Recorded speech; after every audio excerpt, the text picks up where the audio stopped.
kita uji coba. Terus kenapa di sejauh ini kan Yang paling banyak orang ya, terus sejauh ini kan juga insentif yang diberikan pemerintah kan cukup jangka panjang ya. Sedangkan kemarin inflasi kita di 2024 itu paling rendah sepanjang sejarah 1,57%. Kalau dari pemerintah insentif yang untuk jangka cepatnya nih untuk menyelesaikannya ada nggak, Bu? Menteri Keuangan itu yang tahu.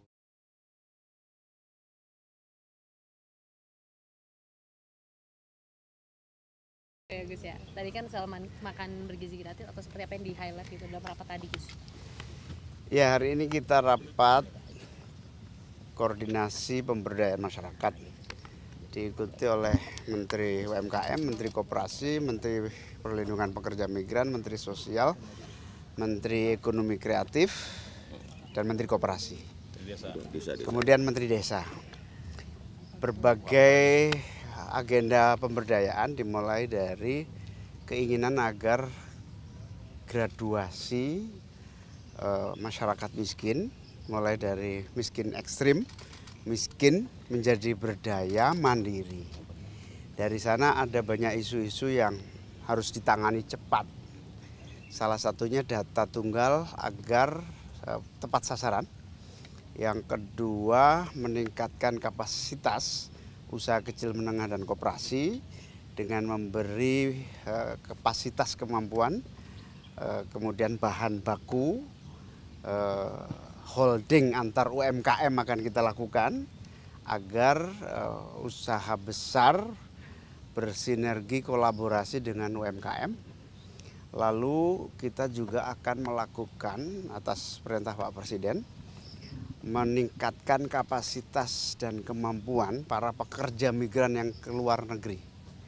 Insya Allah akan dibangun paling tidak 100 balai latihan kerja baru untuk pemberangkatan persiapan jabatan tertentu kualitas standar skill dan vokasi yang disiapkan khusus melalui 100 balai latihan kerja baru.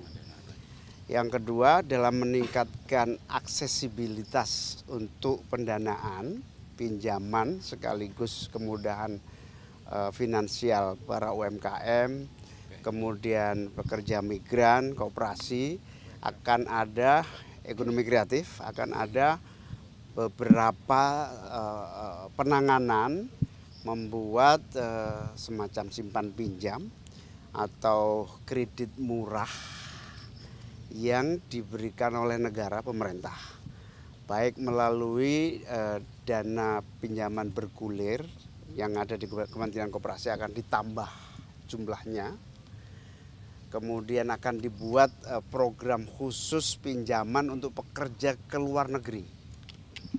Buruh migran ini, pekerja migran Indonesia yang mau ke luar negeri membutuhkan uang untuk pelatihan, uang untuk cost structure, biaya tiket, keberangkatan, pelatihan, kemudian dokumen.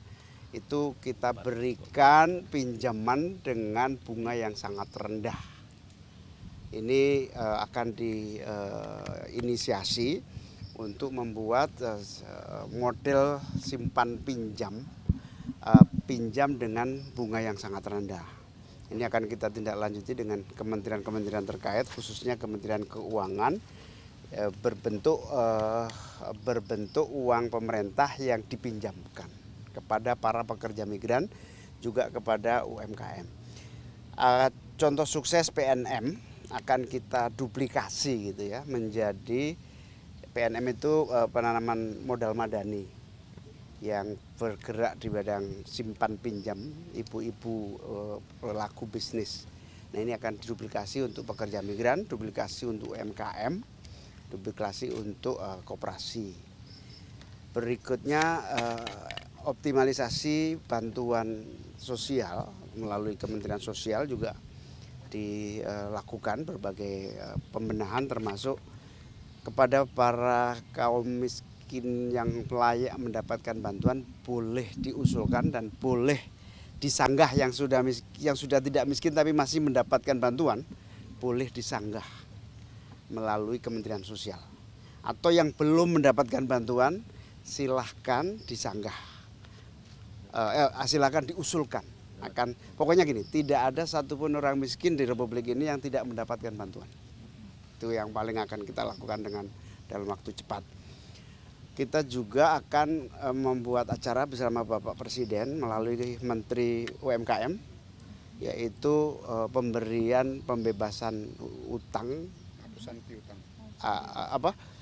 penghapusan piutang sejumlah tahap awal ini 67.000 penghapusan piutang yang akan dilaksanakan langsung oleh Presiden dalam waktu dekat. Saya kira itu poin-poin hasilnya. Intinya pemberdayaan masyarakat itu akan ambil langkah-langkah, termasuk Pak Presiden juga ingin membuat sekolah khusus untuk anak-anak yang tidak mampu tapi masih di bawah naungan orang tua, dibina langsung khusus dalam sekolah rakyat. Pak, tadi yang simpan pinjam itu nanti bentuknya koperasi atau seperti apa Pak? Kan selama ini juga udah ada KUR ya Pak dari BUMN. Ya, karena KUR, PNM, kemudian lembaga bergulir ada, tambah lagi, kita tambah. Tapi itu semakin banyak, intinya gini, punya pemerintah. Intinya kita ingin menambah akses permodalan dengan bunga rendah. Persiapannya berapa banyak Pak? Berapa triliun mungkin Pak untuk? Ya bisa 20 triliunan total ini. Bentuknya kayak dana abadi pendidikan juga. Dana abadi pendidikan, dana abadi bergulir.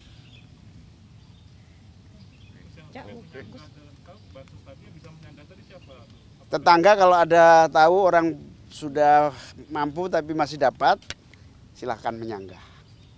Melihat tetangga ini udah kaya kok masih dapat PKH, silakan. Ada aplikasi khusus dari Kemensos online. Cek bansos. Cek bansos. Aplikasinya cek bansos, di situ ada usul sanggah. Jadi boleh usul, boleh sanggah dengan bukti-bukti yang cukup tentunya ya. Nanti ada poin-poinnya yang usul saya belum dapat. Ya. Usul ini kok sudah kaya tapi kok masih dapat. Nah, buktinya ada. Itu apa aplikasinya namanya? Cek bansos. Cek bansos. Yang belum menyangka siapa Gus? Ya tetangga yang usul. atau perangkat Masyarakat. Wartawan lebih-lebih. Ya. di sini agak kepo dikit Gus.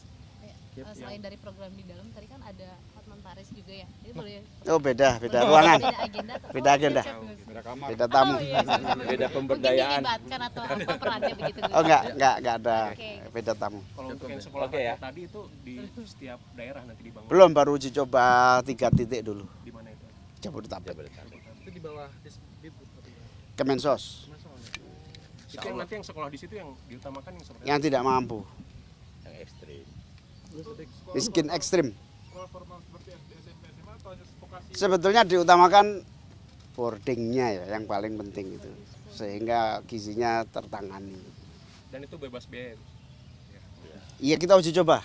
Terus kenapa di Jabodetabek ini kan Yang paling banyak orang ya, sejauh ini kan juga insentif yang diberikan pemerintah kan cukup jangka panjang ya. Sedangkan kemarin inflasi kita di 2024 itu paling rendah sepanjang sejarah 1,57%.